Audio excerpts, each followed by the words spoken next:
So Anne, first of all, thanks very much for doing this for the students at the university. Your knowledge about Agile project management is, I think, going to be very useful to them.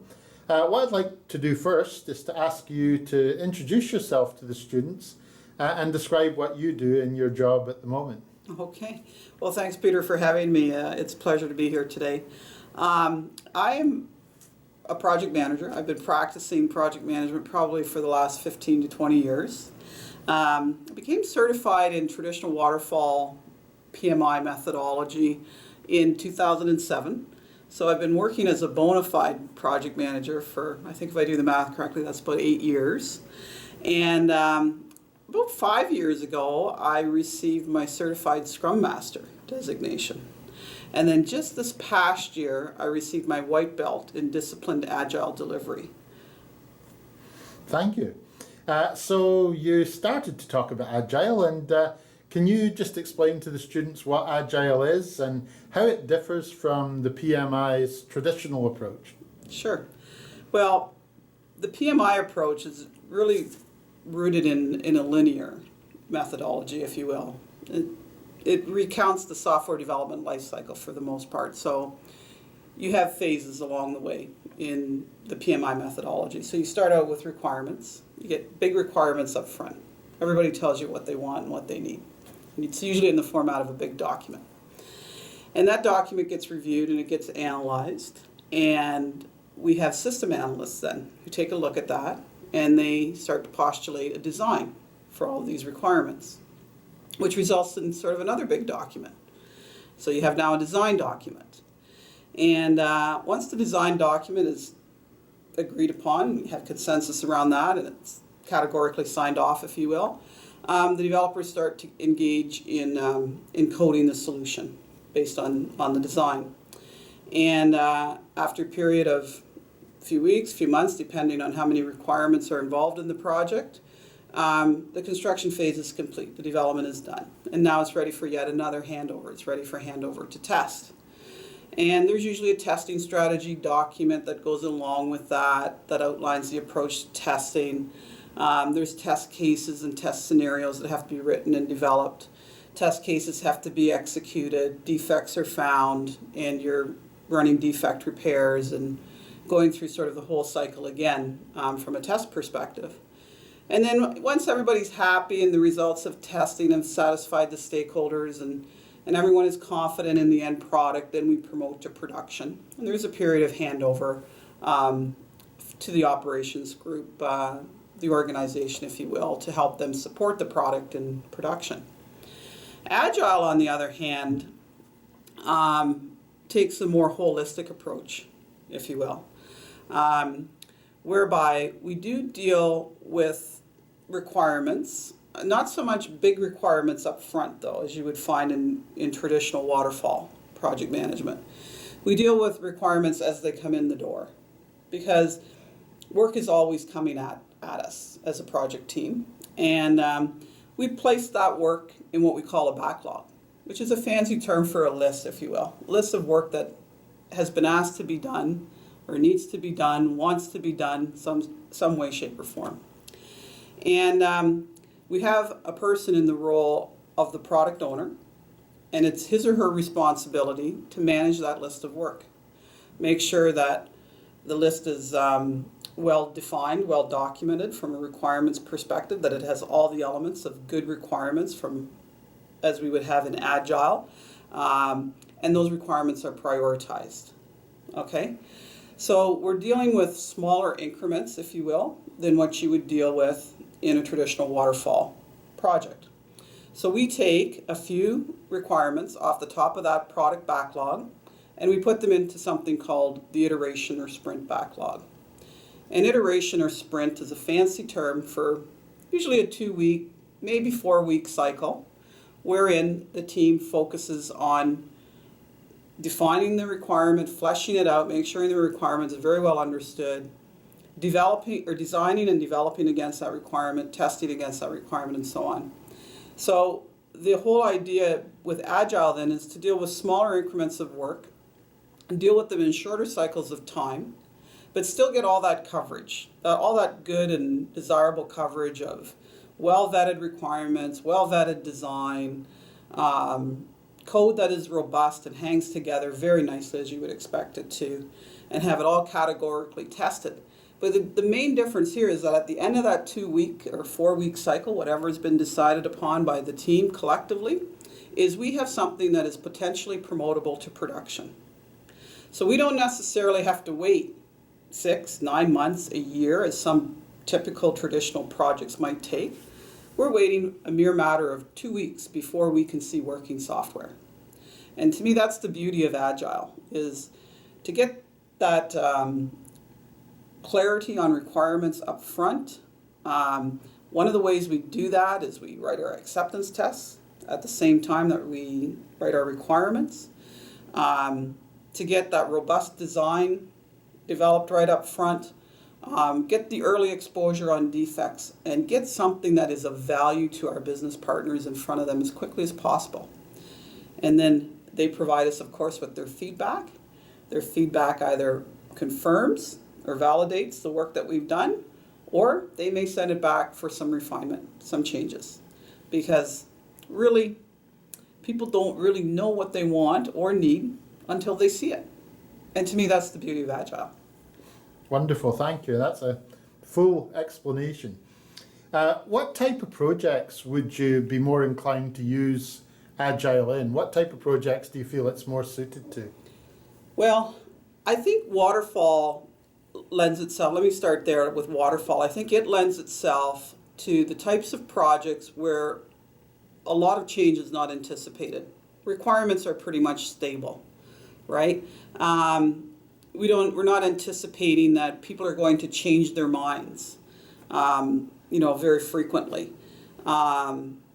So Waterfall is good for that. Regulatory projects, things that the government mandates, those are also good Waterfall candidates, because regulatory bodies like that, to see that detailed planning up front. They find comfort and confidence in seeing that detailed plan up front, knowing what to expect when, and plan their cycles accordingly around that.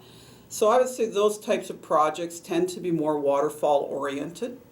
If you were starting something new, something very with a lot of complexity, let's say you were building a whole brand new system, and it required a whole net new architecture.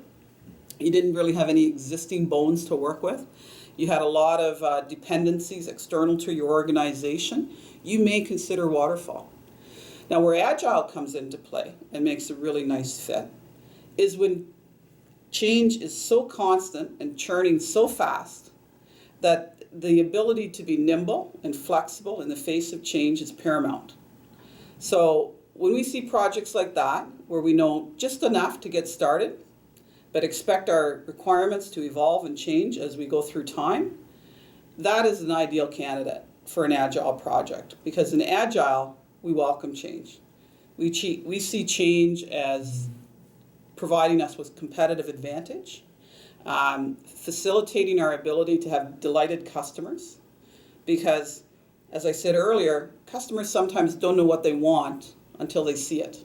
And then they're able to fine-tune their requirements and hone in on that more, I guess, with a better sense of detail and precision.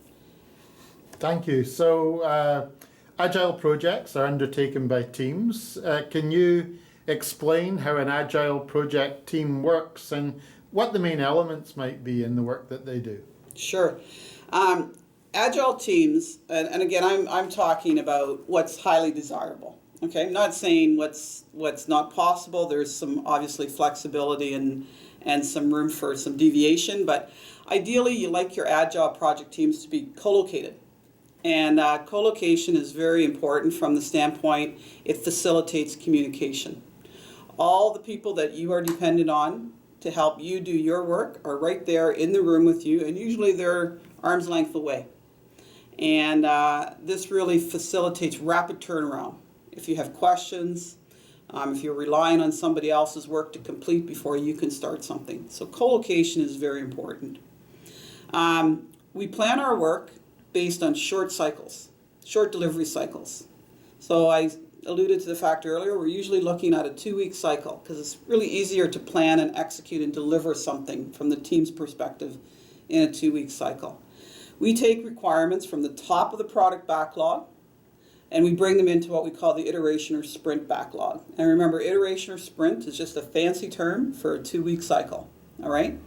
We have our product owner who quarterbacks the huddle, if you will, calls the plays, calls the shots. Says, okay, of these 150 items that we have in the product backlog, these are the top 10 or 15 confronting the organization that are the most critical for this team to be working on. Now, the product owner can ask for whatever he or she likes in the iteration, but it's important to remember that only the team can commit to what can be delivered in the iteration.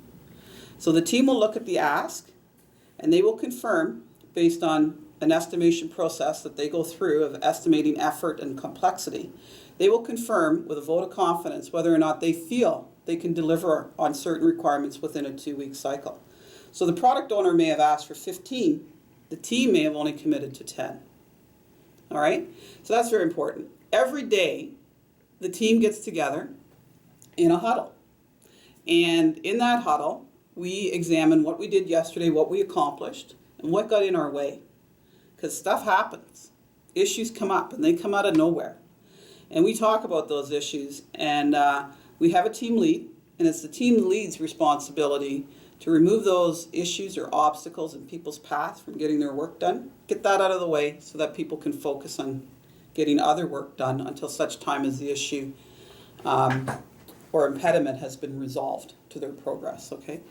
So we talk about that, what we did yesterday, what was standing in our way, and then we set goals for today. What is our focus for today? And the idea is we want to deliver on tasks that are ideally no more than a day long, right? We like our tasks to be confined to a day. We like our requirements, which are now called user stories in the new Agile world, all right? We want those to be delivered within the iteration life cycle of 2 weeks. So we plan every day. We plan at the beginning of the 2-week cycle. Okay, we take those requirements or user stories off the top of the backlog. We bring them into the iteration. We plan every day what we're doing. And then at the end of the iteration, at the end of the 2-week cycle, we have a demonstration to stakeholders. These are our business partners, whereby we demonstrate working software that the team has developed in that 2-week cycle. The business, at that point, our business partners, may decide that they want to promote what we've developed to the production environment and start using it in our day-to-day affairs. They may, on the other hand, as I said earlier, send it back for further refinement. And this is how change and responsiveness of change comes into play and how important that is in an Agile environment. And then one of the last exercises that we do in that 2-week cycle is we do what's called a team retrospective, where the team will consciously look back on their performance over the last 2 weeks, and they will have a conversation around what went well during the 2 weeks. We should keep doing the things that we're doing well, should we not? Things that didn't go so well. What corrective action do we need to take in order to improve our performance? And then we start to talk about our goal for the next iteration. And then we're back at starting the next iteration, planning, and the cycle repeats itself. Very clear explanation. And so my next question is about your role as a Scrum Master, and you do this job in an Agile environment. So can you tell us what that job is? Sure. It's not a job that you can categorically define necessarily, because it's many duties all rolled up into one. And on any given day, you don't necessarily know what you're going to be dealing with. But suffice to say, my primary responsibility as Scrum Master is to ensure and facilitate the team's ability to follow Scrum practices and Agile practices as we do our work. So I am encouraging the team to be reflective on their behaviors and how they're acting and conducting themselves as a team to make sure that they're practicing Agile in the way that Agile has been designed and intended to be practiced. So that would be my first and foremost responsibility. I'm also there to support the product owner who owns the backlog of requirements and user stories, as I mentioned earlier, and who really owns the vision for the product. Okay?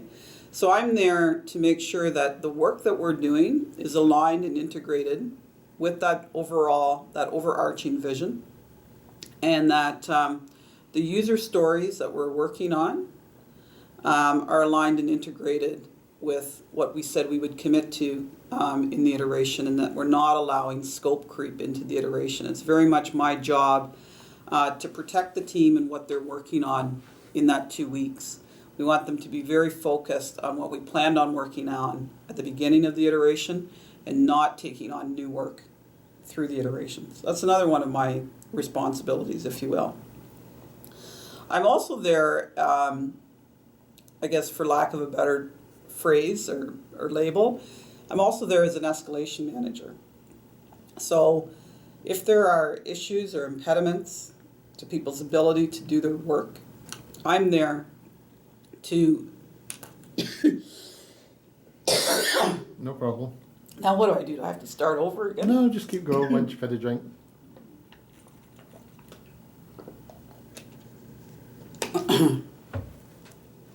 That's better. So I'm also there to remove obstacles that are in a team member's path to achieving their objectives. So often I'm referred to as an escalation manager. And most of my day is spent dealing with issues and trying to get resolution to issues, because I don't want my team members to be distracted with trying to solve problems. My goal is to make sure that they're in an environment where they can focus on delivering value, not trying to solve problems. So that's where I come in. I try to take some of that burden off their shoulders and put it on mine. And I'm there, to protect the team from outside interferences as much as possible. So people coming into the room where we're all co-located and wanting to pull members out into meetings and have them work on other initiatives. I'm there to really run interference, if you will, for lack of a better term. Because again, the more my team is distracted, the less probability we're going to achieve our goals for the iteration. So... Tough job. Yeah. Okay, the next question. So that leads almost into the next question. What are the things that you think are the most challenging about Agile? Well, it certainly is quite a paradigm shift going from Waterfall to Agile. And it's challenging, to shake up what you're comfortable with and adjust your behaviors accordingly. When you have behaviors that are entrenched for 5, 10, 15, 20 years, you just don't change those behaviors overnight. And if you think about how difficult that is from your own personal perspective, how difficult it is to change a habit or a behavior that's really become part of who you are. Think about how difficult it is for organizations to change their habits, their behaviors, their culture. It's huge. It's a huge change management effort from an organizational perspective to move from a traditional waterfall approach to a more agile approach. So I would say that is probably the single most challenging aspect of going agile. Sure, there are other challenges along the way. Not everyone can work in such close proximity to their teammates. I mean, you are sharing a room not much bigger than the one you and I are sitting in right now, Peter, and people are working very closely, in some cases just arm's length away, and that's not necessarily for everyone. It's also challenging to make sure too that the team is working at its capacity, not under capacity and not over capacity, but making sure that we're taking on just the right amount of work in the 2 weeks and trying to find equilibrium and balance there. That's very challenging, and really only really experienced teams who've worked together for a while have that down to an art, to a well-oiled machine. It's not something that you fall into overnight, finding that sweet spot. So those would be some of the challenges, I would say. Thank you. And people working inside a project team, you've talked about that a little bit, but how motivated are they? Is this something that overall you would say that people like to work as in an agile team, or are there, or on the whole, is it a harder place to work as a project team member? Well, only the individual can speak to what the environment that they prefer to work in, that he or she prefers to work in. Agile is not for everyone, just as Waterfall is not for everyone. Being a project manager, being a Scrum Master is not for everyone. Some people would make a better developer or a better tester. It kind of depends a bit on how you're wired and what you're interested in and what motivates you personally. I can tell you though, from a team perspective, what we try to do is motivate the team around goals and objectives. And then we celebrate those goals and objectives when they're achieved.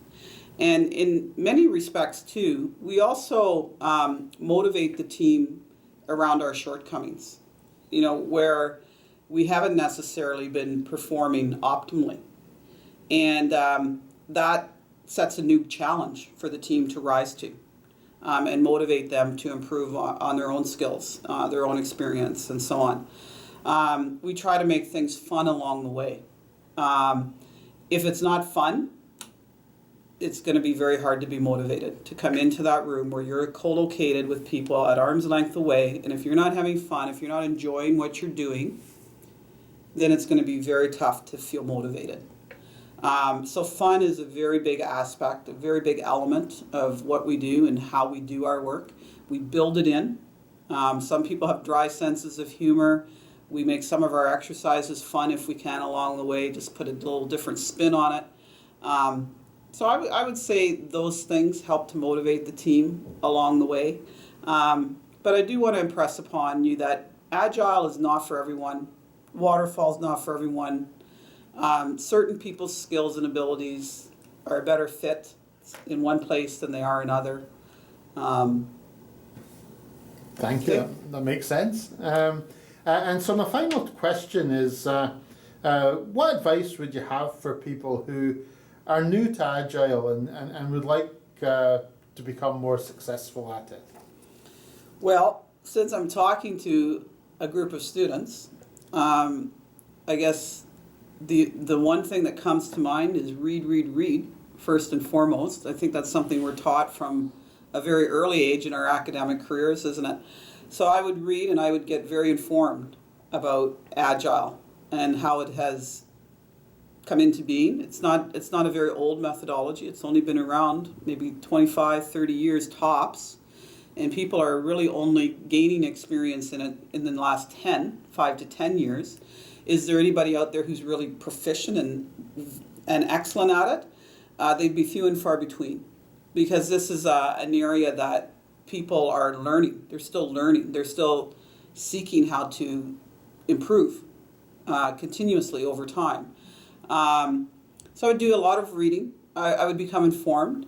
I'd look for a mentor, someone who's willing to spend the time to share their experiences with you, to share their findings with you, to provide some coaching along the way. I would say those are very important elements. Try to get some experience. When you're a student, I know the University of Waterloo, I was through the co-op program. If you can get some experience through a co-op job opportunity, great, because that type of experience will reaffirm for you whether or not it's for you or not. Certainly there's a lot of businesses out there very excited about Agile, very excited to be part of it. For me, I'm a believer. I'm sold on it because I want something sooner rather than later. And with Agile, I get the promise of working software every couple of weeks. Whereas with more traditional methodologies, I'm in waiting. And then I may wait 5, 6 months, a year, and I may get something that it's not really what I wanted in the first place. It maybe has defects in it, different disadvantages, right? So I'm sold on Waterfall.